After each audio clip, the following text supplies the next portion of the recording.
Class 10th subject maths chapter 7 coordinate geometry section formula part 1। Section formula क्या है, पहले इसको थोड़ा इंट्रोडक्शन ले लेते हैं। मान लो ये हमारे पास कोई लाइन सेगमेंट ए बी है, इसकी लेंथ है 10 सेंटीमीटर, ठीक है। अब इस 10 सेंटीमीटर की लाइन सेगमेंट पे मैं कहीं कोई पॉइंट मार्क कर देता हूं पी। ये मैंने यहां मार्क कर दिया। अब P मार्क करने से इस लाइन के दो पार्ट बन गए, एक AP और एक PB, ठीक है। एक AP और एक PB। जो AP है वो इस पूरी लाइन सेगमेंट AB का एक पार्ट है, PB इस पूरी लाइन सेगमेंट का एक पार्ट है। इन दोनों पार्ट को हम सेक्शन कहते हैं। AP क्या है, इस पूरी लाइन सेगमेंट का एक सेक्शन है।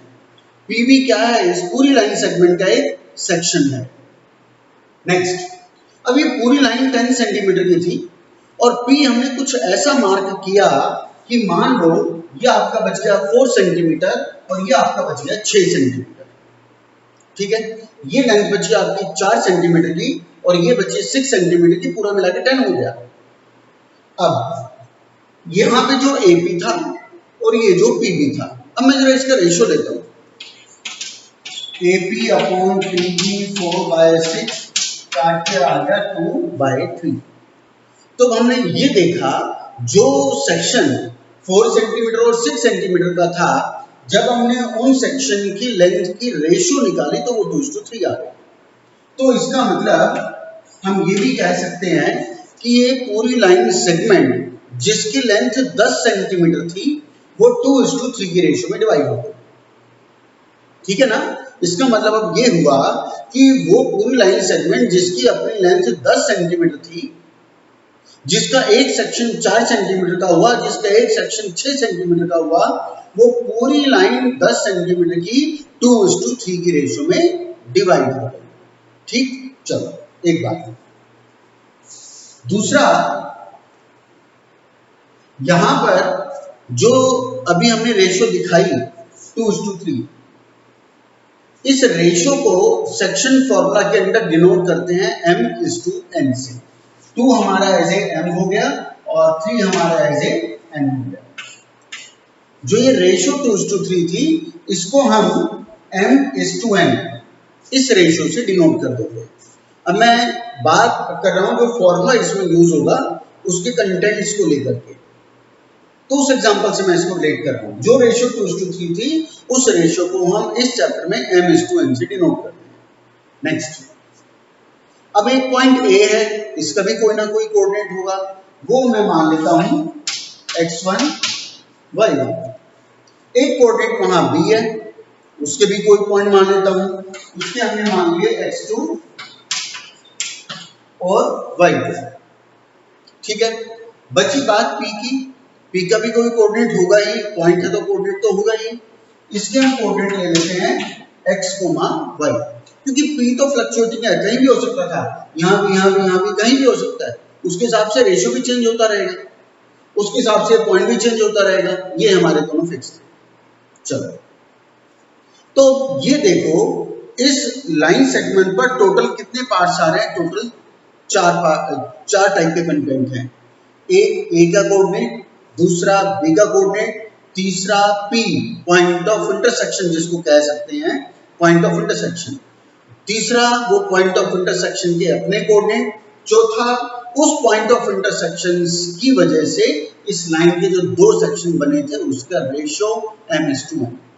टोटल 4 इसमें कंटेंट है। एक A के कोऑर्डिनेट, दूसरा B के कोऑर्डिनेट, तीसरा पॉइंट ऑफ इंटरसेक्शन P के कोऑर्डिनेट और चौथा उस P पॉइंट ऑफ इंटरसेक्शन की वजह से जो इस लाइन के दो सेक्शन बने उनका रेशियो M/N। इन 4 के ऊपर हमारा कॉन्सेप्ट चलेगा। जैसे डिस्टेंस फॉर्मूला में किया था, डिस्टेंस में टोटल 3 कंटेंट थे। एक इट्स डिस्टेंस, दूसरा A का कोऑर्डिनेट, तीसरा B का कोऑर्डिनेट। ऐसे ही इसमें है। अब इसमें आपको A का कोऑर्डिनेट मिलेगा, B का कोऑर्डिनेट मिलेगा, आपको रेशियो भी मिलेगा। बोलेगा ये पॉइंट ऑफ इंटरसेक्शन P के कोऑर्डिनेट फाइंड आउट करके दो। बोलेगा ये पॉइंट ऑफ इंटरसेक्शन P के कोऑर्डिनेट फाइंड आउट करके दो। तो कैसे करते हैं? अब उसके फॉर्मूले की बात करते हैं। फॉर्मूला है x इक्वल, फॉर्मूला देखो, एक तो बात ये है कि हम फॉर्मूला कर लें याद। दूसरा है फॉर्मूला हमें कैसे फॉर्म करना है उसको हम समझ ले तो याद करने का चक्कर खत्म होगा। नेक्स्ट, हमने डिस्टेंस फॉर्मूला किया था। डिस्टेंस फॉर्मूले में हमने ये कहा था, मैं बार बार ऐसा रिपीट करता था कि तुम इसको x1 y1 ले लो, इसको x2 y2 ले लो, या तुम्हारी मर्जी है इसको x1 y1 ले लो, इसको x2 y2 ले लो, ये तुम्हारी मर्जी है। उसमें हमारे पास ऑल्टरनेट था, जो मर्जी कोऑर्डिनेट जिस मर्जी पॉइंट को दे दिया जाए, लेकिन सेक्शन फॉर्मूला में ऐसा नहीं है। सेक्शन फॉर्मूला के अंदर आपका पहले वाला ही x1 y1 होगा, नेक्स्ट वाला x2 y2 ही होगा। इसको एक छोटे से एग्जांपल से मैं समझाता हूँ। एक बात, डिस्टेंस में हम लोग लिखते क्या थे, x2 minus x1 whole square. अब अगर उसको x1 minus x2 whole square भी कर लें, होना तो होल स्क्वायर से उसको पॉजिटिव ही है भाई। आप लिखोगे उसमें 2 minus 5 whole square. 2 minus 5 whole square का क्या मतलब हुआ, -3 होल स्क्वायर प्लस 9 आएगा। यहां हम उसको लिखते हैं 5 माइनस 2 होल स्क्वायर, मतलब 3 स्क्वायर आया तब भी 9 है। वो -3 होता या +3 होता, स्क्वायर की वजह से वो 9 ही हो गया था। इसलिए वहां कोई फर्क नहीं पड़ता कि हम किस कोऑर्डिनेट को x1 y1 माने, किसको x2 y2 माने, लेकिन यहां फर्क पड़ता है। अब मान लो, उसको एक एग्जांपल से समझते हैं। मान लो दो स्टूडेंट्स हैं, एक निखिल है और एक रजत है। निखिल और रजत, अब कोई उनमें समान का डिस्ट्रीब्यूशन होना था और किसी ने कहा निखिल और रजत, निखिल इज टू रजत, उस समान को 2:3 की रेशियो में डिवाइड कर लो। तो इसका मतलब क्या हुआ, निखिल को उसके 2 पार्ट मिलेंगे और रजत को उसके 3 पार्ट्स मिलेंगे। अब अगर मैं ये इंडिकेट नहीं करूं कि निखिल कौन और रजत कौन, अगर मैं निखिल इज टू रजत ना कहूं तो फिर तो मैं झगड़ा होगा कि मेरे 3 थे मेरे 2 थे। तो इसलिए इसके अंदर स्पेसिफाई यहां पर ऑर्डर में जरूरी ही होता है। पहले वाला आपका x1 y1 ही रहेगा, दूसरे वाला ही x2 y2 होगा। इसमें चेंज नहीं कर सकते कि हम कहें इसको x1 y1 कर दो, इसमें x2 y2 कर दो, फिर तो रेशियो उल्टी हो जाएगी। भाई मैंने तो m:n रेशियो इस पॉइंट और इस पॉइंट के लिए कहा, अब तुम x2 y2 कर दो यहाँ पर, x1 y1 कर दो यहाँ पर, और रेशियो रखी वही की वही, वो तो फिर गड़बड़ हो गया, झगड़े वाला काम हो गया। तो वो आदत हमें नहीं डालनी, उस गलती से हमें बचना है। पहला जो भी आपको क्वेश्चन में मिलेगा वो आपका x1 y1 ही है और नेक्स्ट वाला x2 y2 ही है। ऐसा सेक्शन फॉर्मूला के लिए जरूरी है। तो खैर हम बात कर रहे थे कि हम फॉर्मूला याद करने के बजाय कैसे चलाना है, उसके यूजेस पर जाए। सबसे पहले तो आपको नंबर लाइन पे ये सारी चीजें शो करनी ही है, शुरू से ऐसे आदत डालनी है। ए के कोऑर्डिनेट दिखा दो, बी के कोऑर्डिनेट दिखा दो, पॉइंट ऑफ इंटरसेक्शन पी के कोऑर्डिनेट दिखा दो और ये रेशियो दिखा दो। अब रेशियो डालने के बाद आप एक एरो यहां दिखा दो, एक ऐसे क्रॉस करता हुआ एरो यहां दिखा दो, ठीक है। एम जो भी होगा उसको यहां क्रॉस दिखा दो और उसका एरो यहां क्रॉस करता हुआ दिखा दो। अब देखो कितनी आसानी से बनेगा। ये x इज इक्वल टू, ये वाला इनके साथ इनटू होगा और ये वाला इनके साथ इनटू होगा। मैं फिर रिपीट करता हूं, n इस ब्रैकेट के साथ जाके मल्टीप्लाई होगा, उसके पॉइंट्स के साथ मल्टीप्लाई होगा, और n इस कोऑर्डिनेट के पॉइंट के साथ मल्टीप्लाई होगा। नेक्स्ट, जब हम x पॉइंट निकालेंगे तो m और n x x वालों से मल्टीप्लाई होंगे, और जब y फाइंड आउट करेंगे तो m और n y y वालों से ही मल्टीप्लाई होंगे। जैसे x इक्वल m x2, ऐसे n x1 अपॉन आता है sum of the ratio m is to n। ऐसे ही अब y फाइंड आउट करना है तो अब m और n y वालों से होगा, m y2 plus n y1 upon में सम ऑफ द रेशियो आता है m is to n। तो बड़ा आसान है, छोटा है। डिस्टेंस फॉर्मूले में लेंथ वाले क्वेश्चन थे, यहाँ पर आपको नहीं मिलेंगे लेंथ वाले, सारे छोटे छोटे हैं। तो फॉर्मूला सिंपल है, x equal m x2 multiply plus n x1 multiply हुए आपस में अपॉन m प्लस n। ऐसे ही जब y निकालूंगा m y2 मल्टीप्लाई होंगे प्लस n y1 मल्टीप्लाई हो रहे हैं अपॉन m प्लस n, ये आपका फॉर्मूला है, सेक्शन फॉर्मूला जिसकी हम बात कर रहे हैं। ठीक है, चलो अब क्वेश्चन को कैसे चलाना है, ये भी ऐसे ही चलेगा, बड़ा आसान है। फॉर्मूला तुम एक पेपर पे नोट कर लो, फिर मैं आगे क्वेश्चन को बढ़ाता हूँ। चलो मान लो एक क्वेश्चन हमें मिला, उसने कहा एक लाइन सेगमेंट ए बी, वो नहीं भी देगा तो हम क्या देंगे, ए बी। ए के कोऑर्डिनेट है 6,3 और ये है -4,5।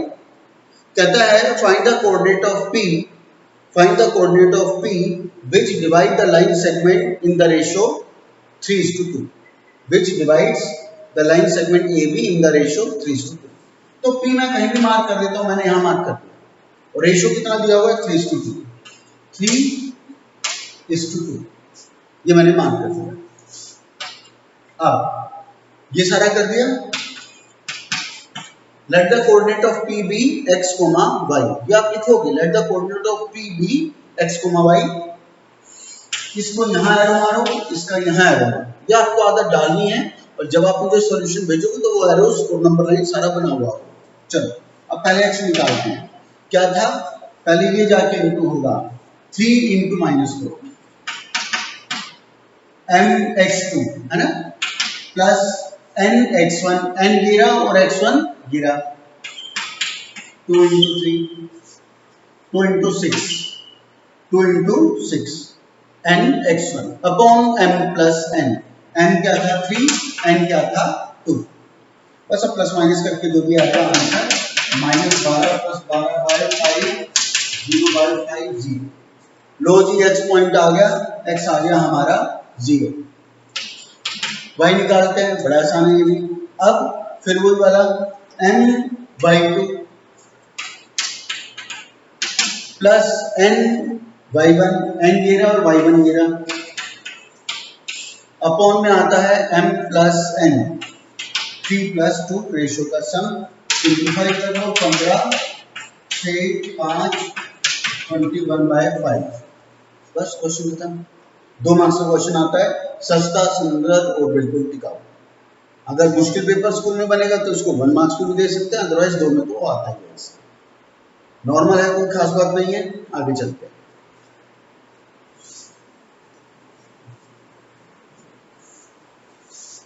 नेक्स्ट एक और ले लेता हूं मैं ऐसे,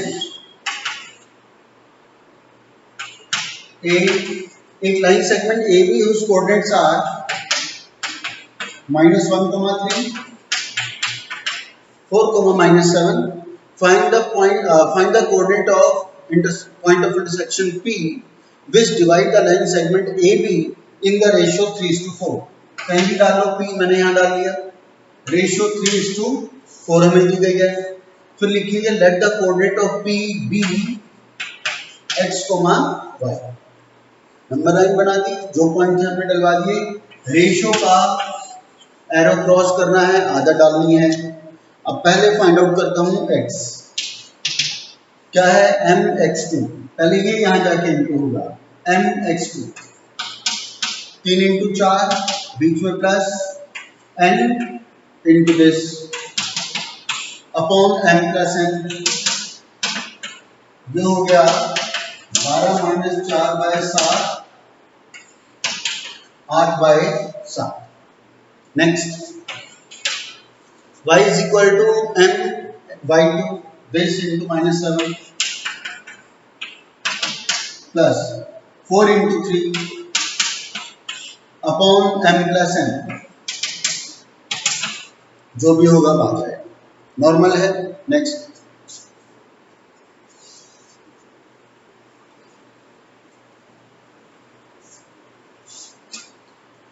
उसने कहा line segment A B coordinates हैं, ए का कोऑर्डिनेट 1, -2,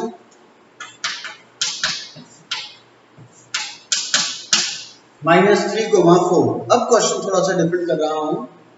अब ये कहता है ये लाइन सेगमेंट ट्राइसेक्ट हुई है, find the coordinate of point of trisections, find the coordinate of the point of trisection. Trisection मतलब 3 इक्वल पार्ट्स, ट्राइसेक्शन मतलब 3 इक्वल पार्ट्स।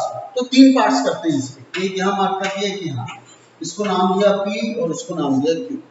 ट्राइसेक्शन, उसने कहा find the point of trisection. तो ट्राइसेक्शन का मतलब है 3 इक्वल पार्ट्स, मतलब AP equal PQ equal QB, AP equal PQ equal Q। तो सोचो, अब वो रेशियो नहीं देगा इसके अंदर, रेशियो का मैसेज उसने इनडायरेक्टली आपको दे दिया कि ये ट्राइसेक्शंस के पॉइंट निकालें, ट्राइसेक्ट हुई है लाइन। अब ट्राइसेक्शन हुई है तो सोचो AP is to PQ is to QB, AP is to PQ is to QB ratio क्या होना चाहिए, सोचो। बिल्कुल, तो रेशियो जब हमने कहा कि ट्राइसेक्शन मतलब तीनों इक्वल पार्ट्स, तो रेशियो इक्वल होगी, और वो क्या होगी 1:1:1, रेशियो 1:1:1, ठीक है। रेशियो हुई 1:1:1, तीनों इक्वल पार्ट्स। भाई अगर ये आपकी लाइन सेगमेंट 9 सेंटीमीटर की होती, मान लो 9 सेंटीमीटर की होती और हम कहते हैं कि 3 इक्वल पार्ट्स करने हैं, तो 3 सेंटीमीटर ये, 3 सेंटीमीटर ये, 3 सेंटीमीटर ये, अब 3 3 3 रेशियो निकालूंगा तो क्या होगा, 3 3 सारे कट के 1:1:1:1 तो बचेगा। चलो, तो ट्राइसेक्शन का मतलब ये हुआ। नेक्स्ट, अब एक तो पी के कोऑर्डिनेट निकाल लेंगे, इसको मैं ए बी दे देता हूं और इसको सी डी नाम दे देता हूं, कुछ भी दिया जा सकता है। अब एट ए टाइम मैं एक निकाल सकता हूं, मैं पहले पी के कोऑर्डिनेट निकालूं या पहले क्यू के, वो मेरी अपनी करने वाले की मर्जी है। मैंने डिसाइड किया कि मैं तो पहले पी के कोऑर्डिनेट फाइंड आउट करूंगा। तो अब तुम सोचो कि ए मेरे पास है, बी मेरे पास है, क्यू से भी कोई मतलब नहीं, अभी तो हम पी पर करेंगे काम। ए के कोऑर्डिनेट मेरे पास है, बी के कोऑर्डिनेट मेरे पास है, और पी मुझे भी फिलहाल निकालना है। तो डिसाइड करो, सोच करके बताओ कि AP is to PB क्या होना चाहिए ratio, AP is to PB का रेशियो क्या होना चाहिए, AP is to PB, सोचो। बिल्कुल 1:2, जिसको नहीं स्ट्राइक किया वो समझ लो, ये 1 है ना, यहां से अंत तक के कितने पार्ट्स हैं, 2 हैं, 1:1 है ना, तो यहां से अंत तक के कितने हो गए, 2 ही हुए ना पार्ट, 2 ही पार्ट हुए, ये आपका 1 हुआ और ये आपका 1 और 1 2 हो गया।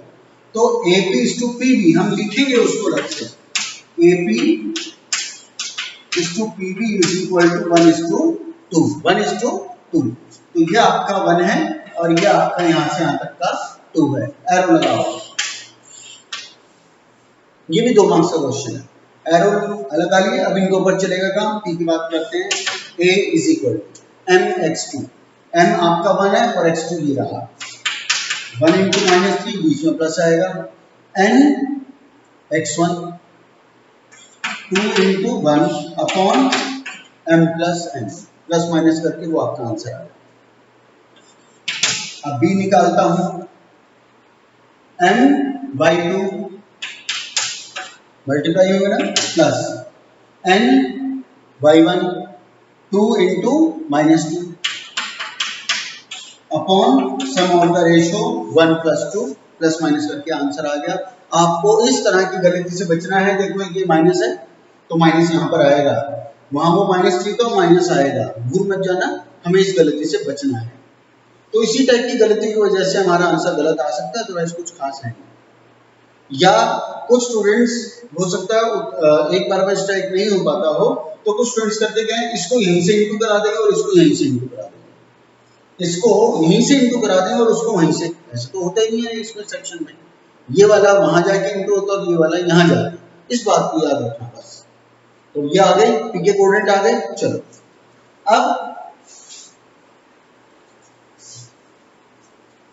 अब मैंने डिसाइड किया मैं क्यू के कोऑर्डिनेट निकालूंगा, पी के तो आ गए मेरे। तो सोचो जब पी के कोऑर्डिनेट निकालूंगा तो AQ is to QB, AQ is to QB का रेशियो क्या होना चाहिए, सोचो।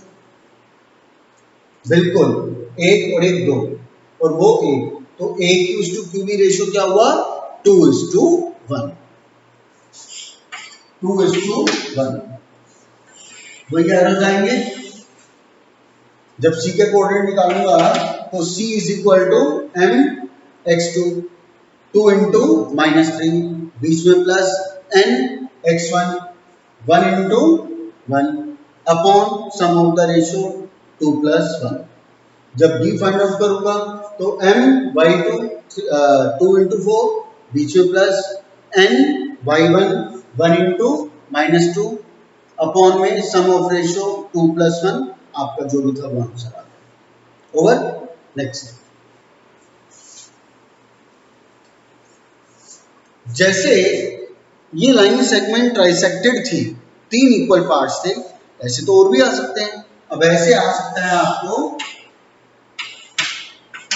एक पॉइंट ए है, एक पॉइंट बी है, इसके कोऑर्डिनेट हमारे पास है, इसकी भी कोऑर्डिनेट हमारे पास है। अब वो कहता है ये पॉइंट के सॉरी इस लाइन सेगमेंट के 4 इक्वल पार्ट्स हो गए, 4 इक्वल पार्ट्स। तो ठीक है, करते हैं 1 2 1 2 3 4 हो गए 4 पार्ट्स, 1 2 3 4 इक्वल पार्ट्स हो गए। चलो अब वो कहता है इन जो पॉइंट ऑफ डिविजन है चारों इक्वल पार्ट्स वो सारे बताओ।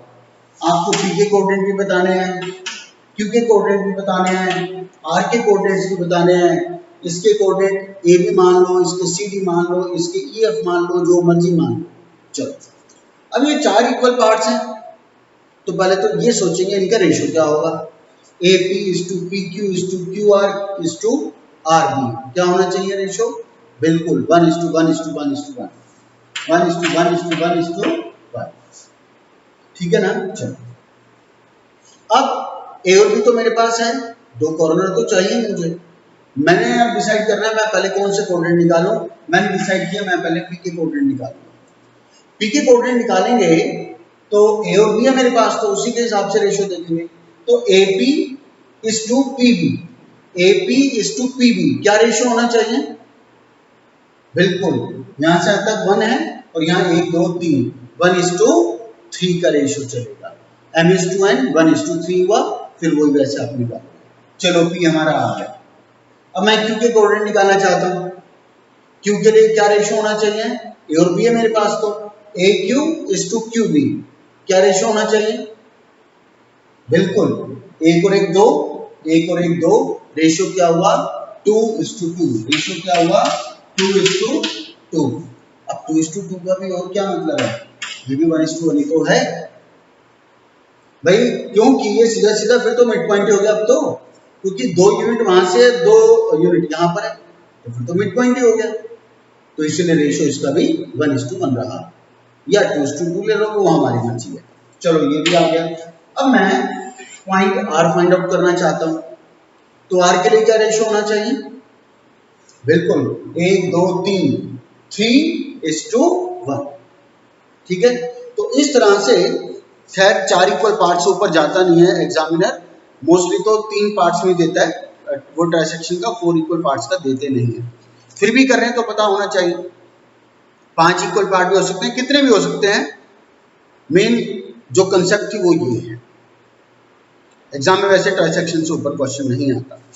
अब एक बड़ा सेक्शन फॉर्मूला के ऊपर जो आज हमने ये बेसिक किया, इसके ऊपर एक बड़ा इंपॉर्टेंट क्वेश्चन है, एनसीईआरटी ऑप्शनल में भी है, और उस क्वेश्चन के आने की एक खास वजह है, अभी तुम्हें थोड़ी देर में पता लग जाएगा क्या। उसने कहा कि एक लाइन सेगमेंट ए बी है, उसके पॉइंट ऑफ इंटरसेक्शन आपको दे रहा है जो भी होंगे, बी के भी कोऑर्डिनेट दे रहा है जो भी होंगे। अब उसने कहा इस लाइन सेगमेंट पे कोई पॉइंट पी है, कोई पॉइंट पी है। अब सच दैट, वो आगे कहते हैं such that A P equal 1/3 of A B. वो आपको कहता है ए बी एक लाइन सेगमेंट है, P is a point of intersection, such that A P equal 1/3 of A B. A के कोऑर्डिनेट आपके पास है, बी के कोऑर्डिनेट आपके पास है, पॉइंट ऑफ इंटरसेक्शन पी हमें फाइंड आउट करना है। रेशियो उसने डायरेक्ट तो नहीं दी, लेकिन ऐसे लिख करके दिया कि such that A P equal 1/3 of A B. तो अब ये सोचो यहां पर ratio A P is to P B क्या होनी चाहिए?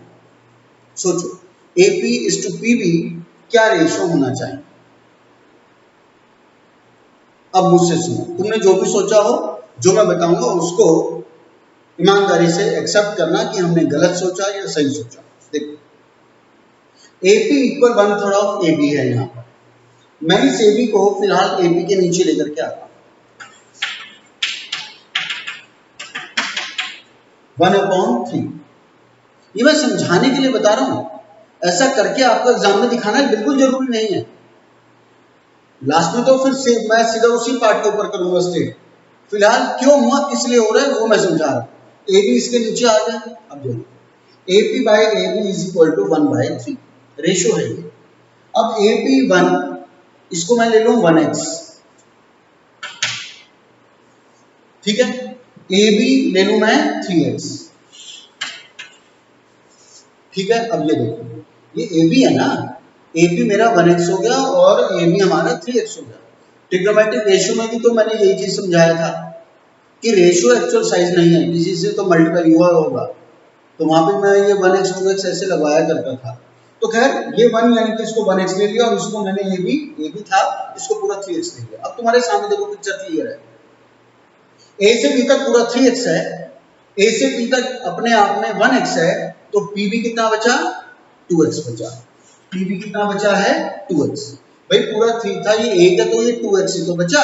अब रिजल्ट तुम्हारे सामने है, रिजल्ट तुम्हारे सामने। अब तो देखो जिस भी स्टूडेंट ने 1:3 सोचा होगा बिल्कुल गलत सोचा। हम इसमें रेशियो क्या लेते हैं, AP/PB लेनी होती है ना।